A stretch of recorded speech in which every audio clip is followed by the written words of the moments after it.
Young India residential schools పనులు వేగవంతం చేయాలంటూ తెలంగాణ సీఎం రేవంత్ రెడ్డి ఇటీవల జరిగిన సమావేశంలో అధికారులను ఆదేశించారు. 2 ఏళ్లలో అన్ని రకాల మౌలిక సదుపాయాలతో 100% పనులు పూర్తి కావాలని సూచించారు. మరి ఇంతకీ ఈ young India residential schools concept ఏంటి, ఎన్ని చోట్ల వీటిని ఏర్పాటు చేయనున్నారు, ఈ వీడియోలో తెలుసుకుందాం. గతేడాది అక్టోబర్ 11న ఈ young India integrated residential schools కి శంకుస్థాపన జరిగింది. 20 నుంచి 25 ఎకరాల విస్తీర్ణంలో అంతర్జాతీయ ప్రమాణాలతో ఈ రెసిడెన్షియల్ స్కూల్స్ నిర్మించాలని తెలంగాణ సర్కార్ ప్లాన్ చేస్తోంది.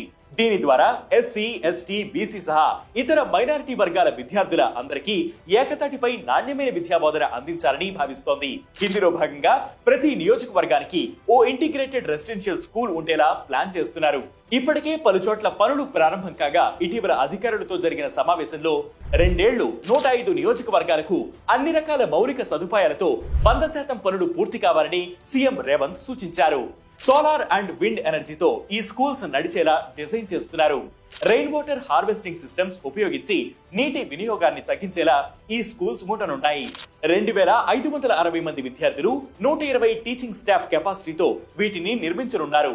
ఇందులో digital libraries, smart boards and computer labs తో పాటు cricket, football grounds, basketball and tennis courts మొదలైన సదుపాయాలన్నీ ఉండనున్నాయి. అంతర్జాతీయ ప్రమాణాలకు తగినట్టు 12th స్టాండర్డ్ వరకు విద్యార్థులకు ఇంగ్లీష్ మీడియంలో విద్యను అందించనున్నారు.